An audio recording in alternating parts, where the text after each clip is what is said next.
Amongst the swamps lives a strange bird with a Dutch clog for a beak. It screeches a high-pitched whine, notifying other shoebills that this is its area when it comes to food.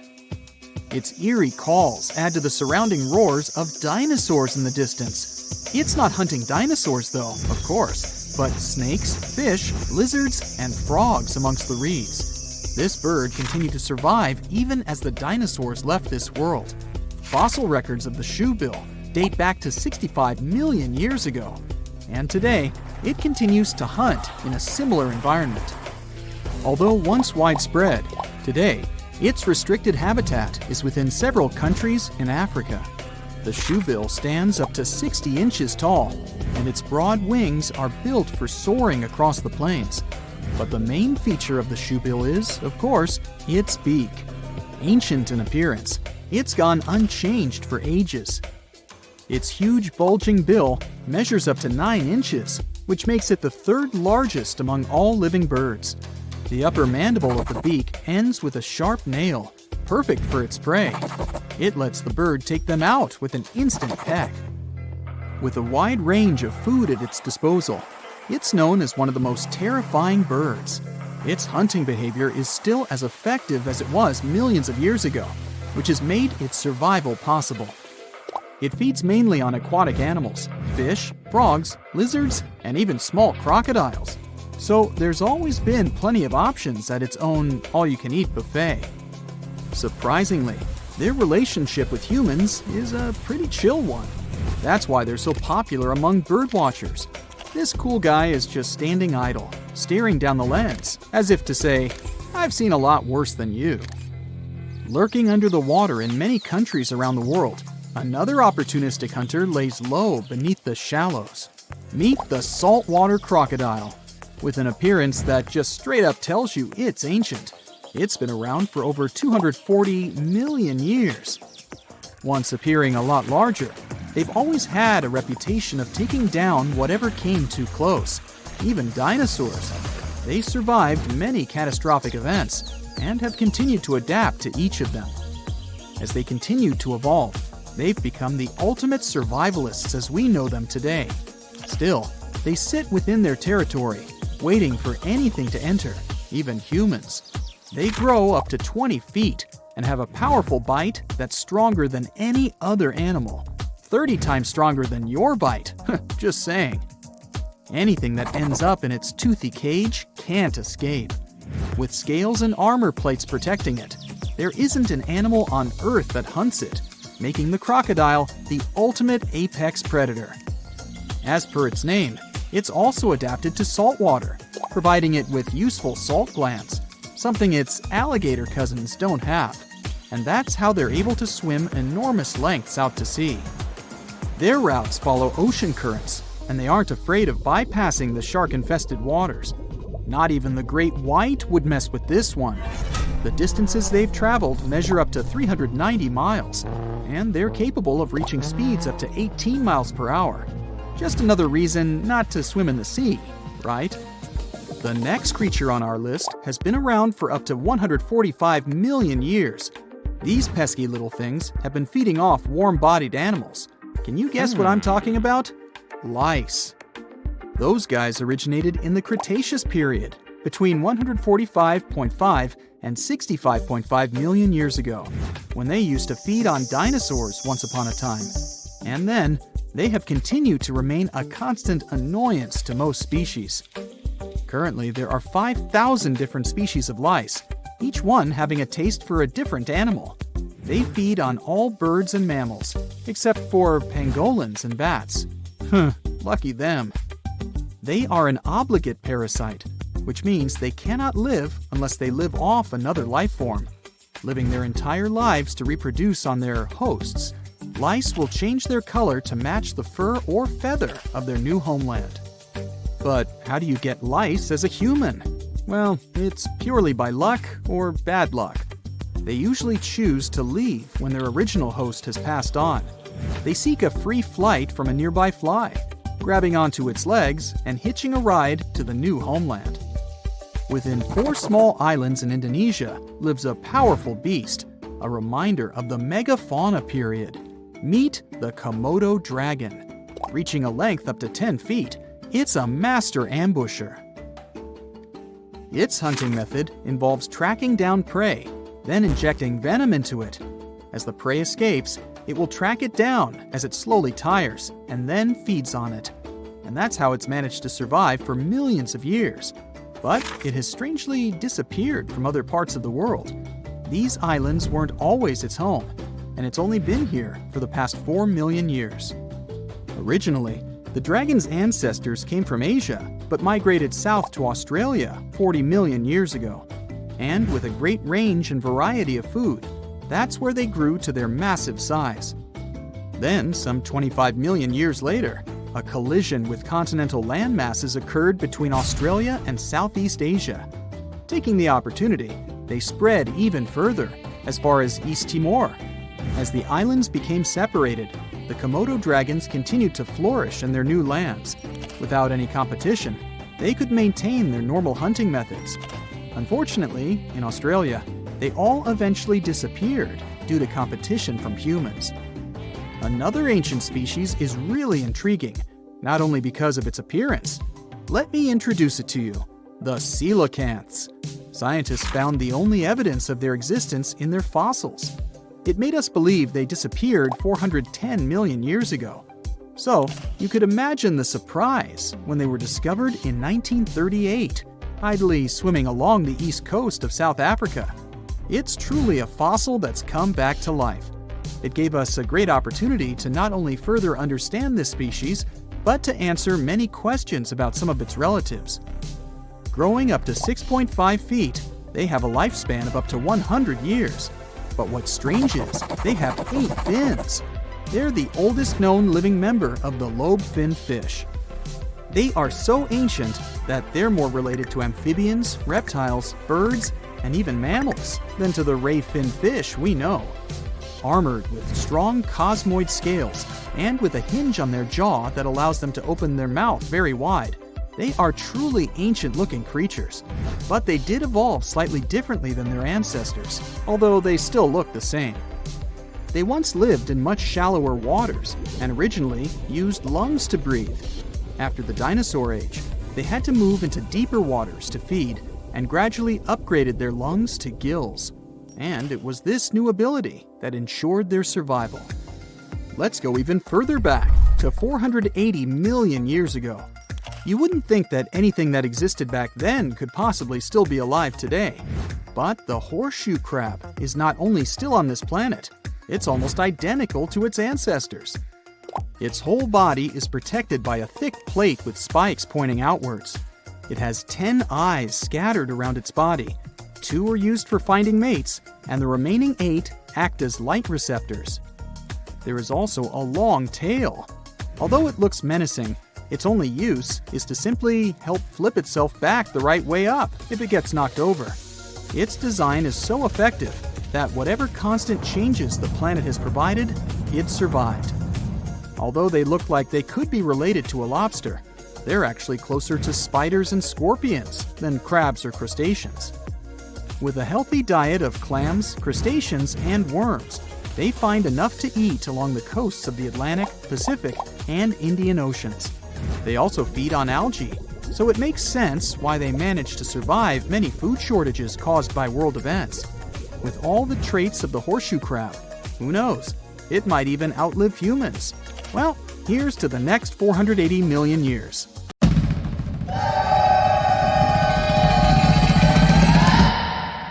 The liger is probably the most popular hybrid animal and an incredibly large cat. You won't see them in the wild. People most deliberately breed them. Lions and tigers don't even inhabit the same areas. So, a liger is a mix of a male lion and a female tiger, and they can grow to be very big in a pretty short period of time. They're actually the biggest cats in the world. Hercules, the largest recorded liger, is a real example of that. 922 pounds and 10.8 feet long. Imagine taking him for a walk. Ligers are mostly way bigger than either of their parents. In most cases, they behave and look more like lions than tigers. But they have some tiger traits too. For example, striped backs, and they're crazy about swimming. The taigen. Nobody could fault you for thinking the taigen and liger are basically the same animal. I mean, they're both a combination of tigers and lions. But a taigen comes from a crossbreeding of a male tiger and a female lion. They're usually smaller than their parents, and definitely much smaller than their giant, could you call them siblings? In most cases, they inherit charming looks from their tiger fathers, but they get some interesting traits from their mother's side too. For example, love for socialization and the ability to roar. Hands down, one of the rarest hybrid animals in the world are wolphins. These fellas are a mashup of a female bottlenose dolphin and a male false killer whale. Its name might make you think differently, but a false killer whale belongs to the dolphin family. They're not even related to killer whales. Wolphins are such an interesting 50-50 mix and balance of their parents. They have dark gray skin, the perfect blend of a black false killer whale and light gray dolphin skin. Dolphins have anywhere between 80 and 100 teeth. False killer whales have 44, and their hybrid young is halfway, with 66 teeth in total. What would it look like if algae and a slug paired? No need to imagine. You have a green sea slug to check the result. It lives in salt marshes in Canada and New England, and it's possibly the weirdest hybrid creature you'll see in this video, and in general. Part plant, part animal. So, some slugs seem to have been very sneaky while stealing the genes from innocent algae that they have eaten to enable them to look like this. Since they're partially a plant, they can produce the plant pigment called chlorophyll. That means these unusual slugs can even photosynthesize. That's the process plants use to turn sunlight into energy. So they produce their own molecules that contain energy without having to eat anything at all. When scientists first discovered it, a green sea slug was the first case of a multicellular animal that's able to produce chlorophyll. What do you get when you mix a male leopard and a female lion? You get an interesting hybrid called a lepin. These animals grow to be almost as big as lions, but they still have shorter legs, similar to their father leopard. They inherit some of his other traits too, like a love for climbing and swimming.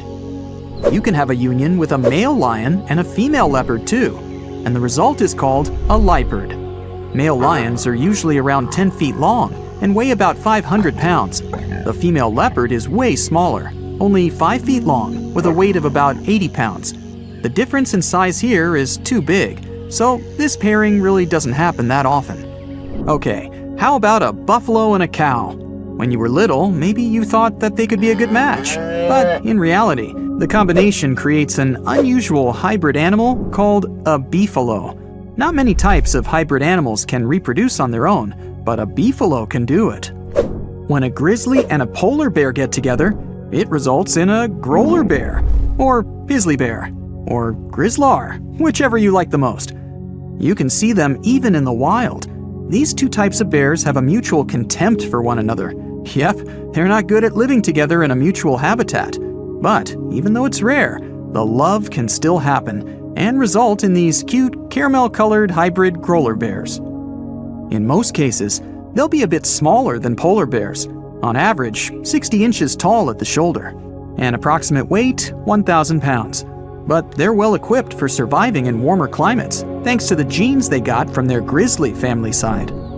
Now let's get to one pretty tough fella, the jag lion. As its name implies, it's the hybrid of a jaguar and a lion. We don't know much about these intriguing big cats because only a few of them exist. But there was an unintentional mixing between a black jaguar and a lioness, which eventually resulted in 2 jag-lion cubs. One had a dark gray coat with black spots because of the dominant melanin gene black jaguars usually have. The other one had a lion color and the rosette pattern spots that remind you of a jaguar. Yep, you already know it. There are also liguars, a hybrid of a female jaguar and a male lion. That's some colorful family. Speaking of wild cats, have you ever heard of a savanna cat? Savanna cats are in both categories of house pets and exotic hybrids, since they're a mix of a domestic cat and a wild African serval hybrid animal. We're talking about striking animals, almost as big as a domestic cat. But what gives them their exotic look are their tall bodies, slender forms, and spotted coats. These cats are extremely loyal, intelligent, and loving creatures. Here's one unexpected mixture: a zebroid. Technically, it's a name people use to describe a hybrid of a zebra and any equine species. But when you pair a zebra and a horse, their young is called a zorse. Zebra hybrids mostly look like whichever animals they've been crossbred with, but with the striped coat of a pure zebra. Most of these hybrid creatures don't even have fully striped coats. You can mostly see the stripes on non-white areas of their bodies and legs. Speaking of zebra hybrids, check out this adorable creature. It's called a zonkey, or zedonk, zebras, zenki. Take your pick. They're mostly either tan, gray, or brown in color. You'll distinguish them by unique stripes that are darkest on their legs and belly. Unlike some hybrids, such as the liger, zonkies can normally live in the wild. In fact, that's where you can find them, living life to the fullest across savannas and open woodland, mostly in Africa. Can you guess what a geep is? Yep, a combination of goat and sheep, and definitely one of the most adorable and cuddliest hybrid creatures in this video. Geeps are very rare. Some experts even believe it's possible that they're not true hybrids, but just sheep with certain genetic abnormalities. After all, sheep and goats do carry different numbers of chromosomes, which means cross-species mixes are almost impossible. When a camel and a llama get together, you get a cute little thing called a kama. Similar to beefalo, the kama also produces the best economic traits of both its parents. The first one was born in 1998. Kamas don't have camel humps.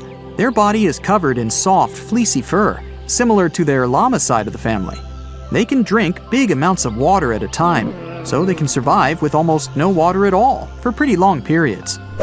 The coy wolf is a hybrid where nothing looks that unusual to most people, since the coyote and the wolf are not that drastically different in their looks. After all, these two species only diverged around 200,000 years ago. Now they're still able to mate and bring coy wolf cubs to the world. People living in eastern Canada and the US might be familiar with these smart, adaptable animals that inhabit their forests, neighborhood parks, or sometimes even cities. These hybrids have emerged over the past century or so, and they've picked up the characteristics of both their parents. When a coy wolf is fully grown, it's somewhere in between the size of both parents, but it's also 55 pounds heavier than pure coyotes and has a bigger jaw, longer legs, smaller ears, and a bushier tail. Check out the narluga, an extremely rare creature whose parents are a narwhal and a beluga whale. It's a pretty strange animal, but far from being lonely, they mostly live in the North Atlantic. Scientists had suspected their existence for decades. In 1990, they found an unusual-looking whale skull located in an Inuit hunter's tool shed in Greenland. People from that area said that there were other similar-looking animals, and they fit the description of neither a beluga whale nor a narwhal. People said they had gray skin, narwhal-like tails, and beluga-like flippers. Narwhals and beluga whales are similar in size, and they share a family, the Monodontidae family. So it may not even be that surprising that they're able to successfully breed in the wild.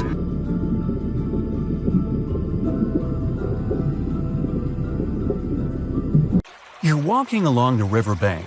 It's quiet, save for the water's peaceful burbling. The hot Georgia sun beats down on your neck.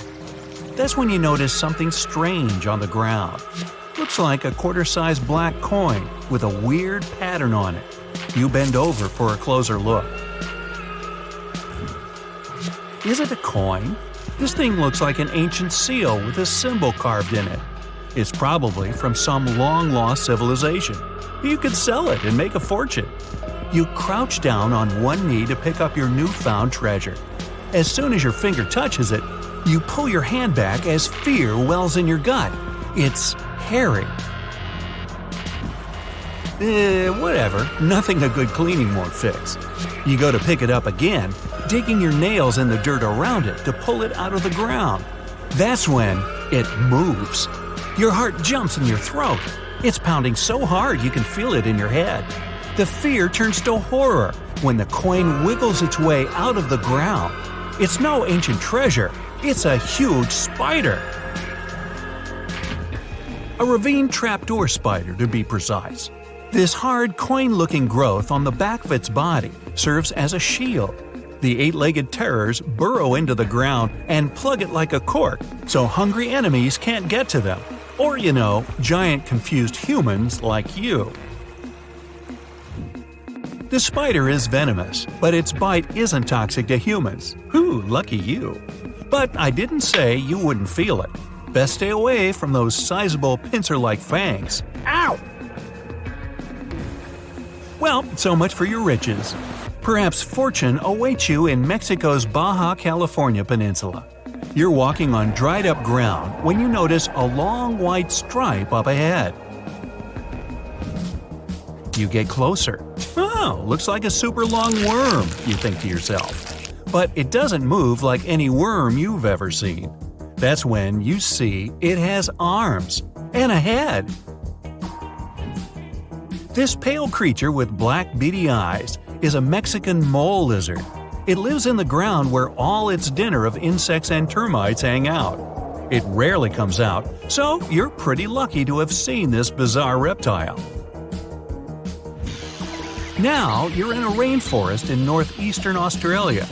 Ahead, half hidden among the trees, you notice something large and round.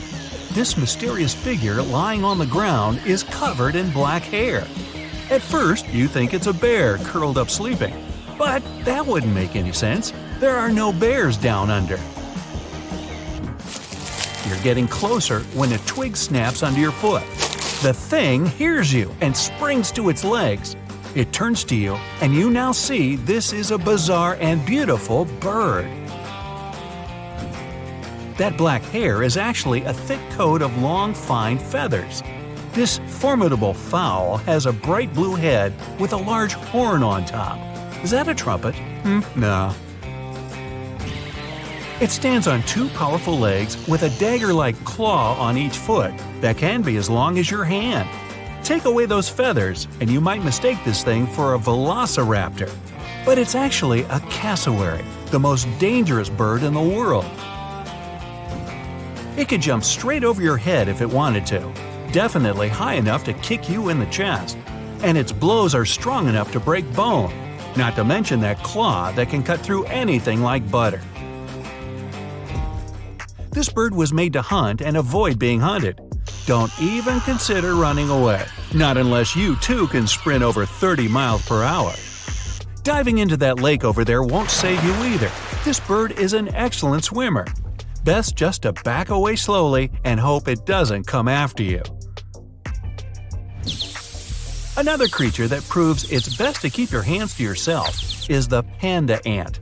The naming is obvious. It's black and white and furry like the beloved bamboo-chewing bear. This furry little bugger lives in the forests of Chile. But don't go to pet this fluffy little ant. What you're looking at is no ant at all. It's a species of wasp. That black and white coloring serves one purpose – to warn others of this insect's powerful sting. And if that doesn't make you back away, the wasp will let out a squeaking sound. It sounds cute to us humans, but it means a painful sting is around the corner. These insects are loners. They don't live in colonies and don't have nests. They're also parasites. A female panda ant lays eggs next to the larvae of another insect. Then, the hatched babies use these larvae as food. Ew. Surely you've seen bugs that look like leaves and twigs. But what about a creature that looks like a beautiful orchid? You can find this fragrant flower in the forest or a green field among other plants. But make sure that's a flower you're leaning in toward to smell. If it's not, you risk being bitten by a praying mantis. The orchid mantis is nearly impossible to distinguish among the flowers. It has pink-white coloring with legs and claws that look identical to little petals. It uses its resemblance to the plant to hide from predators and hunt insects that love these flowers. A butterfly or a bee flies up to the flower when one of the petals starts moving. The unsuspecting meal might take it as simply the wind. But then the petal turns into a sharp claw that suddenly grabs the insect. Oh my! Dinner is served.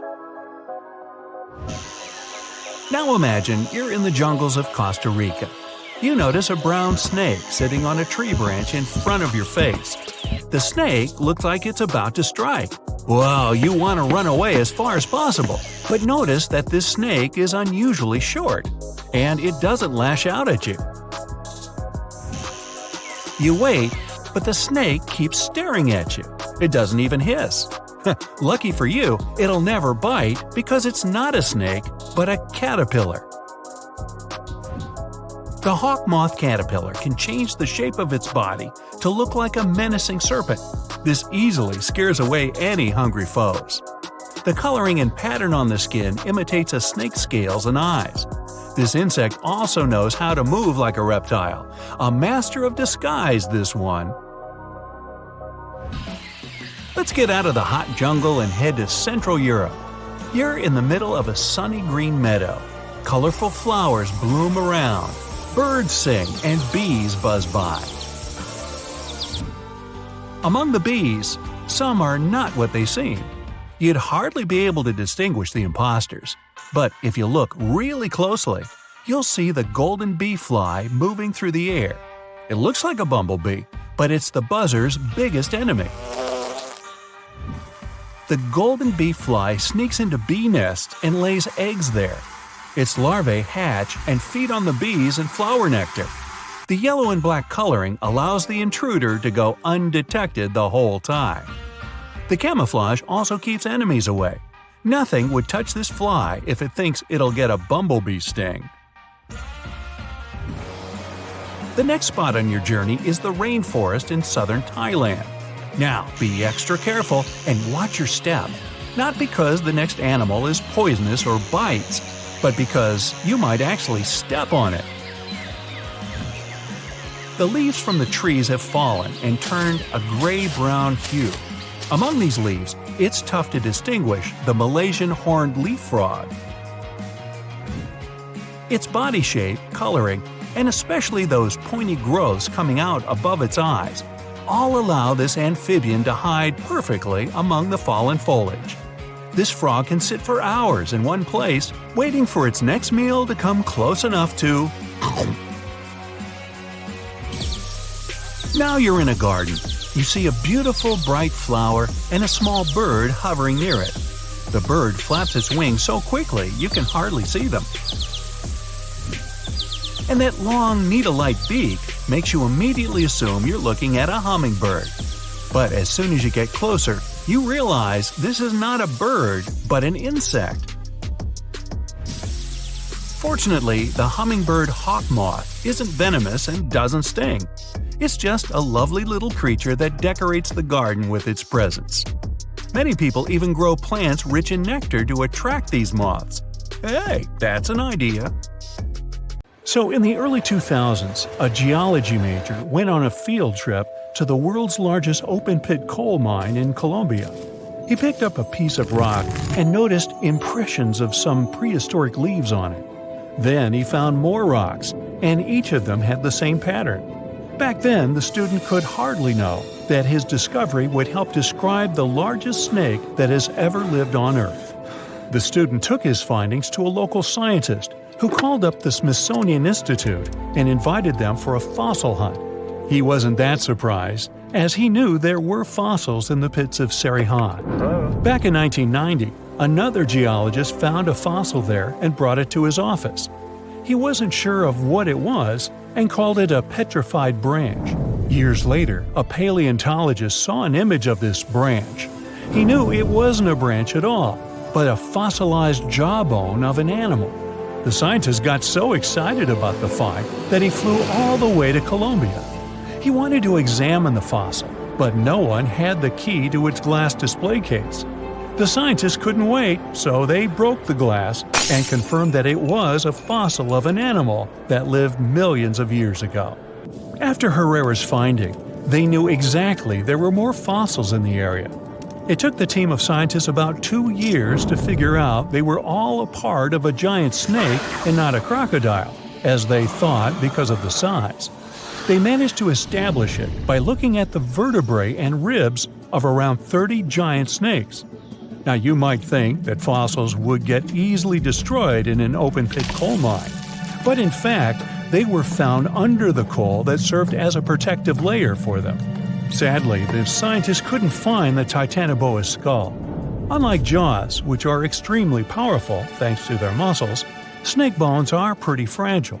That's why they usually crumble long before the sediment can appear over them. But still, the researchers managed to find 3 skull fragments. Thanks to this discovery, they've made a full-scale replica of the snake's head, which supported the theory that it used to be one of the largest predators of its time. If you're starting to freak out, don't worry, so am I. They also established it was related to modern boas and anacondas. That's how Titanoboa got its name. It's basically a titanic boa. The huge snake was officially described in 2009.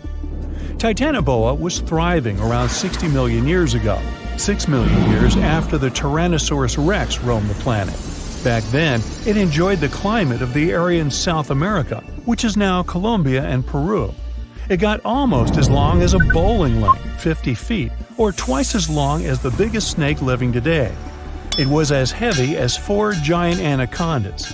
It got this long and this heavy thanks to a lucky coincidence. Snakes are cold-blooded animals, so they need a warm climate to live and grow in. Northeastern Colombia was perfect. It was about 90 degrees Fahrenheit when Titanoboa was alive. Titanoboa wasn't that fast, especially on land, but it most likely spent much time in or near the water. Our hero could swim at a speed of up to 12 miles per hour. Like present-day snakes, it could wriggle around and change direction really quickly. Scientists still aren't sure if it could climb trees. Paleontologists believe that Titanoboa had brownish or grayish skin. It was the perfect color for the serpent to hide in the muddy rivers of the tropical rainforests. But then again, I don't see why it would have to hide from anyone, given its size. The largest snake ever wasn't venomous, but it didn't stop it from hunting any animal it wanted. And although it could choose pretty much anything, its favorite meal was most likely fish. Whew. Scientists decided so based on the snake's palate and the number and type of its teeth. You can't recreate the giant's diet today, as all of those fish types are also extinct. When it wanted to spice up its menu, Titanoboa dined on other reptiles. It sneaked up on its prey and got them down with one quick strike. Its bite had a very special design. The structure of its jaws let Titanoboa clamp down on the body of its prey, so there was no escape. Titanoboa also had a mean set of thin and pointed teeth. They bent inwards in the snake's jaw like fishing hooks. This little feature helped Titanoboa get a grip on its prey and prevent the slightest chance of its running or swimming away. It could most likely easily swallow even large turtles and crocodiles. Now, all that sounds pretty scary, but we have nothing to worry about as Titanoboas are long extinct, right? Well, technically, as the temperatures on Earth are going up, it's quite possible that snakes might also grow in size. They love heat more than anything, so they should feel comfortable here. Of course, that would be a completely different snake, but it's not impossible that we'll see something similar to Titanoboa. But before you think of escaping to another planet, remember that huge snakes would need something huge to eat. Such giants prefer to wrap around something huge and swallow it. Most people would be simply too small for them. So unless the huge snake was starving, I don't think it'd waste its energy on attacking anything too little. Plus, like any other snake, Titanoboa had a sharp and delicate sense of smell, needing exceptional conditions, and was sensitive to vibrations.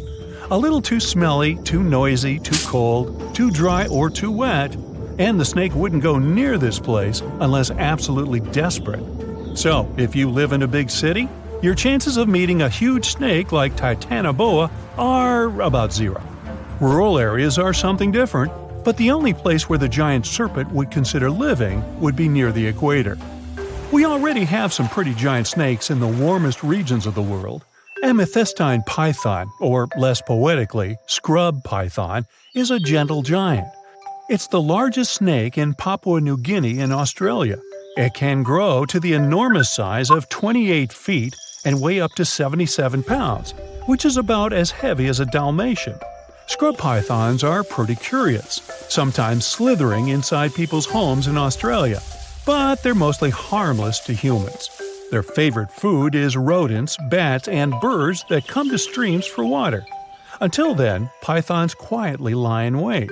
They have heat sensors in the pit of their muzzles. They help the pythons better see warm-blooded animals they can have for dinner. The African rock python is one of only 11 living species of its kind. It's currently the second largest snake on the planet.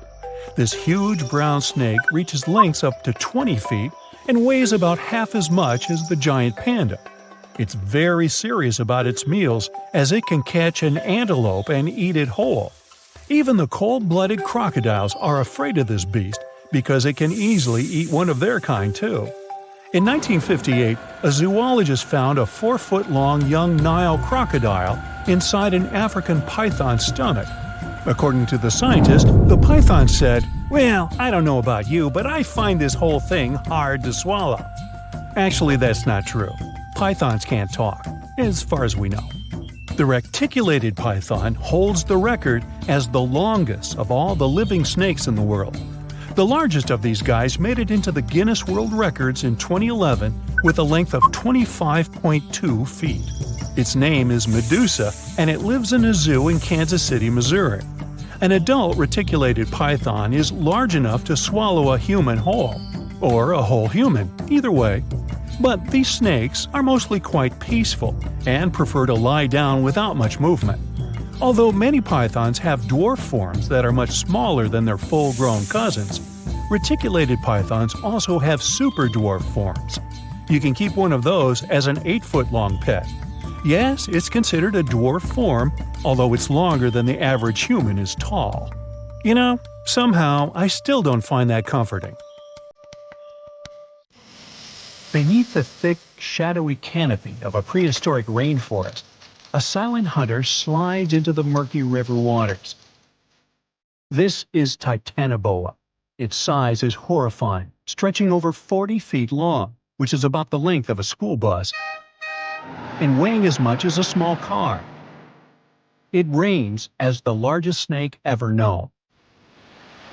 This is around 60 million years ago. It's only been 6 million years since the dinosaurs were wiped out by an uninvited asteroid. Nature is slowly returning to life, the Paleocene epoch. Titanoboa's home is lush and sweltering. The air is very humid, like in a steam room, and the rivers are teeming with fish, perfect for a predator like this. Now that the dinosaurs are gone, Titanoboa becomes the queen of hunting. It's perfectly built for both power and stealth. A strong, sturdy spine can hold the snake's massive size while staying smooth and silent. Titanoboa glides through the water like a shadow, barely visible. It doesn't chase. It doesn't need to. Titanoboa waits beneath the river's surface, in darkness. A bunch of ancient lungfish meanders too close. With one surge, it lunges, its jaws snapping shut. The fish doesn't stand a chance. Titanoboa's grip is unrelenting. After the prey stops moving, the snake immediately consumes it whole. For millions of years, this snake ruled the rainforests. Nothing could challenge it. Not the prehistoric crocodiles, not the small mammals, not even the birds. But, as it turns out, it wasn't the only apex predator. Alongside Titanoboa, there was this entire family of snakes, a huge biological tree full of snake genomes and species. Their history spans around 100 million years, all the way to the Cretaceous period. We find their fossils all over South America, Africa, India, and Australia. That's because they evolved in the Gondwanan continents. Back then, all of this was one huge landmass, and they lived right in the heart of it. Now, this family coexisted with all the dinosaurs. The dinosaurs ruled the world back then, and the snakes couldn't be all that dangerous. They lived in the dinosaur's shadow, adapting to survive. Some of them fed on small mammals. Others waited for the dinosaur eggs to hatch. Some were super bold and went straight for baby dinosaurs. Fossils of one species showed the remains of a little titanosaur, that giant long-necked dinosaur, inside its stomach. And when the age of dinosaurs finally ended in a fiery cataclysm, it was time for these snakes to celebrate. After the asteroid disaster, the world entered a new era of heat and humidity. The warmer the climate, the easier it is for cold reptiles to thrive. Snakes, including Titanoboa, grew larger than ever, but so did the members of this family.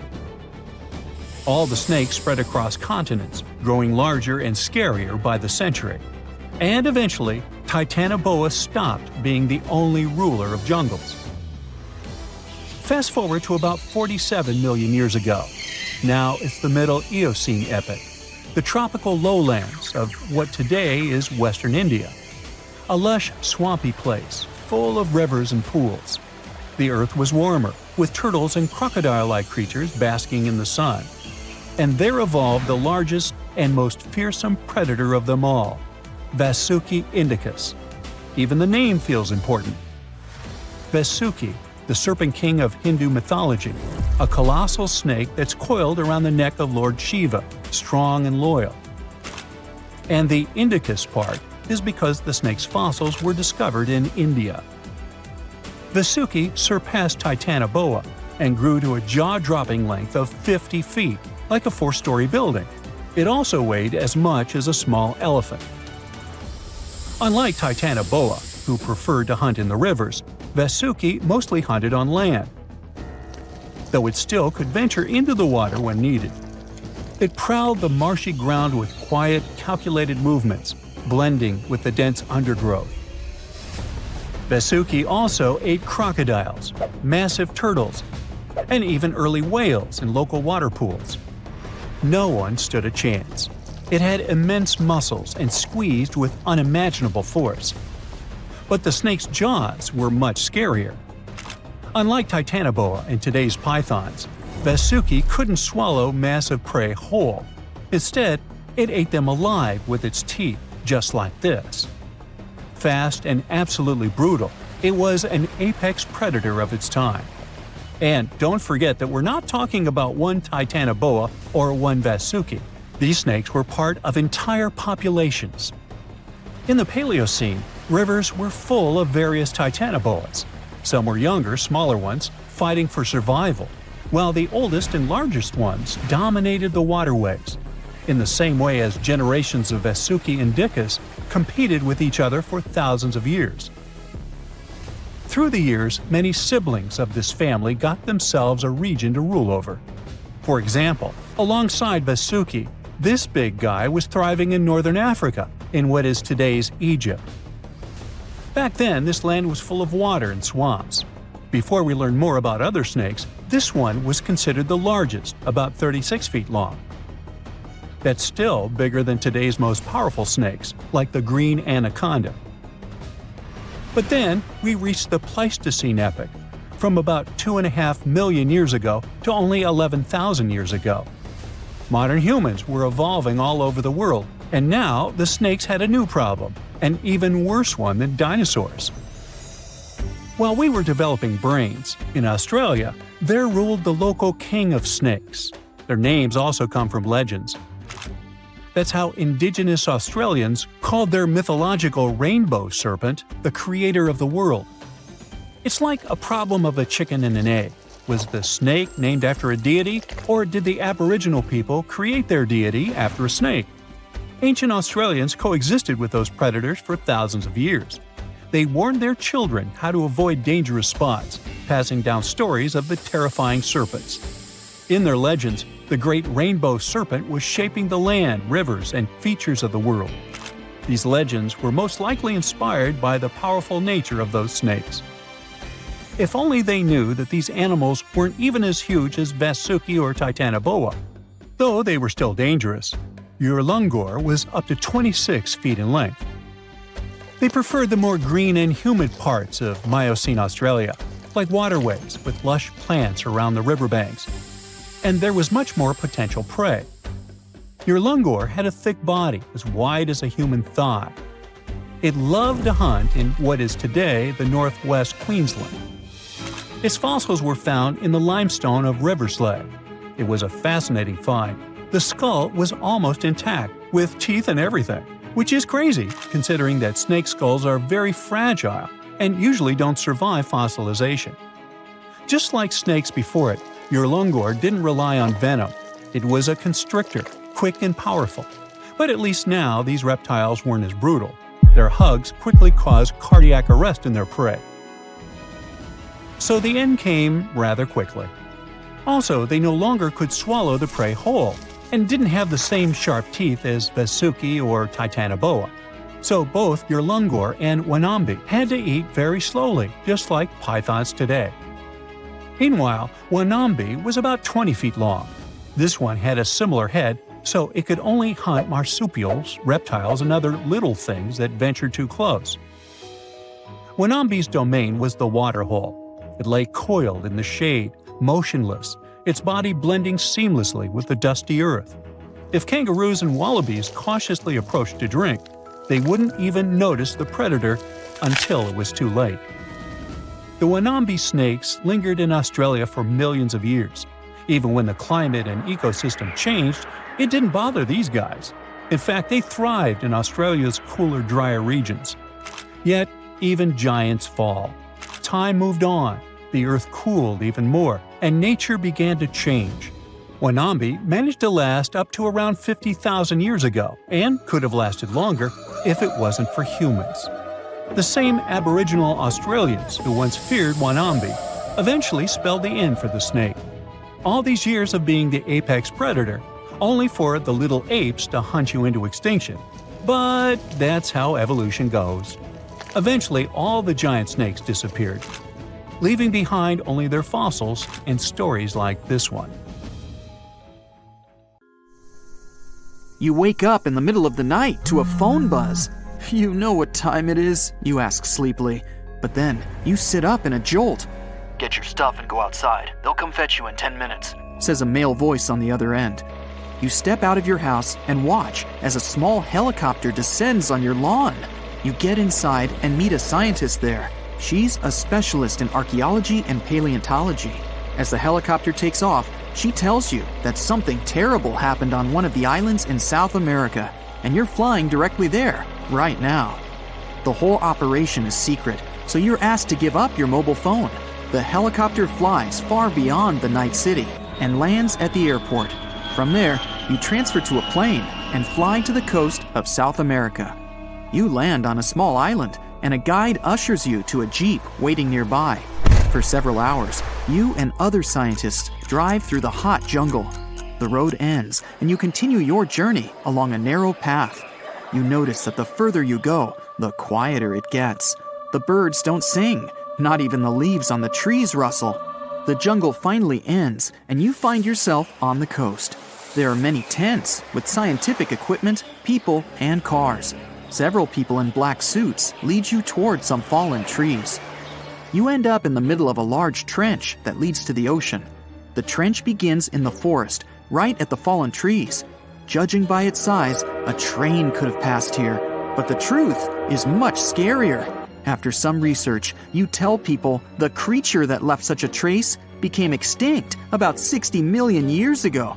The creature that uprooted so many trees is the largest snake that ever lived on Earth.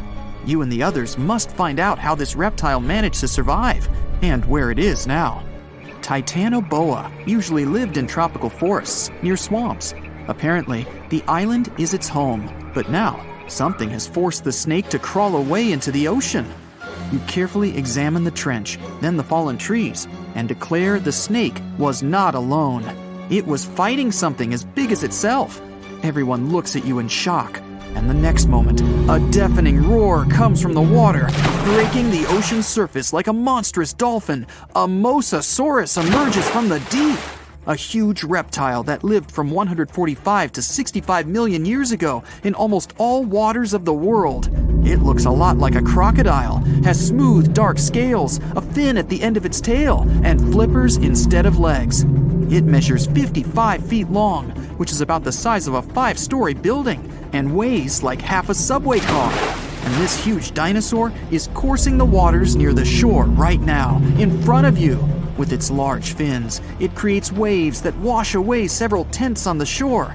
People on the island scatter away in all directions. Several ships and yachts are capsized. People on lifeboats are hurrying to the shore. Mosasaurus was one of the most formidable predators, not only in the sea, but also on land during the Cretaceous period. No creature dared to attack this monster, so their population spread all over the world. It wasn't used to feeling like prey, but now it seems the dinosaur has met a worthy opponent. The Mosasaurus dives back into the water as if running away from something. A few hundred feet away, you notice a long, smooth body of the Titanoboa. It's stretched out to full length and is swimming after the Mosasaurus. The snake is 42 feet long. This is 1.5 times more than a rail car. The biggest snake on the planet comes to grips with the scariest underwater dinosaur, and you're standing witness.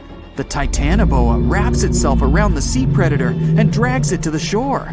With its flippers and fins adapted to the sea, the great dino will be at a disadvantage on land, but it has lungs, not gills. It needs air to breathe, so the fight continues. Both the snake and the lizard end up on the shore. You're watching them from behind the trees nearby.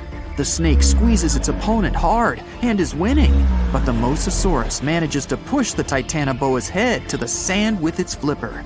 The snake lets the enemy go, and the Mosasaurus crawls back into the water because it's faster and more agile there than the snake. The Titanoboa slithers after its rival. The fight goes on underwater. The Mosasaurus manages to swim away from the shore and hide among the reefs and algae. Thanks to its dark scales, it's almost invisible there. The snake swims past, and the Mosasaurus jumps it from behind. Its powerful jaws are opening wide like a snake's. It clings to the opponent. The Titanoboa immediately reacts and wraps itself around the dinosaur. It bites the fin tail with its giant fangs. The two colossal animals are in a clinch now and don't know what to do next. The compressive force of the snake's grip is like the weight of the entire Brooklyn Bridge pressed onto a passenger car. The Mosasaurus is trapped, and it starts kicking and swinging its flippers. It begins to turn around its axis, wrapped by the snake. The rotation of two giant reptiles in the sea creates a huge funnel in the water. Whole schools of fish swimming around get trapped in there. The Titanoboa becomes dizzy from this merry-go-round. It loses concentration and opens its jaws. The lizard uses all its strength to break free, and the snake swims away from it. Now the dinosaur is chasing its opponent. The Titanoboa emerges from the water, not far from the shore. Helicopters fly around the island, recording the events. Yachts and small fishing boats sail to the site of the Battle of the Titans. The Titanoboa crawls out of the water and is about to disappear into the jungle, but the Mosasaurus grabs it at the last moment. There are 2 rows of teeth in its upper jaw. One of them is located closer to the pharynx. This row allows the dinosaur to hold its prey, while the prey resists. The duel continues on land. The trees around the 2 monsters shatter into splinters. The Titanoboa wraps itself around the enemy, opens its huge mouth, grabs the dinosaur's tail, and begins to slowly swallow it. The Mosasaurus realizes the great snake's strategy and begins to thrash around. The snake blocks its movements, so the dino digs into the sandy beach. After a short while, a large pit appears beneath the monsters. The sand gets into the snake's eyes, and it lets go of the opponent. The Mosasaurus is again slowly crawling towards the water, and the Titanoboa is in no hurry to catch it. You can see the reptiles are tired. The Mosasaurus swims away from the shore and stares at the snake. From the shore, it looks like an enormous log. 2 eyes the size of a football gaze intently at the snake. The Titanoboa lies in the sand and breathes heavily. Then, it stretches to its full length and looks back at the Mosasaurus. The snake's long body slowly bends, its muscles tense. The reptile is preparing to lunge. The dinosaur is slowly heading toward the shore. It growls and paddles with its flippers. Like a seal, it squelches through the shallow water towards the Titanoboa. The snake uncoils like a spring towards the enemy. At great speed, 2 predators collide with their heads. The hit is so strong, they lose their bearings and move away from each other. Now, each of them feels like a loser. The dinosaur slowly paddles into the water, and the snake returns to the jungle. The monsters are tired of fighting. There's no winner. You and the rest of the people stand with your mouths open in complete silence. You look around the island and notice trees with broken branches everywhere. In the depths of the island, you find a waterfall and huge wet stones. There are large scratches on many of them. Somehow, millions of years ago, lots of ancient reptiles managed to survive global disasters on this island. And now, there are only 2 left. You conclude that the Mosasaurus and the Titanoboa have been fighting each other for years. Soon, these reptiles will gain strength again and continue their eternal struggle. You decide to leave the island before that happens.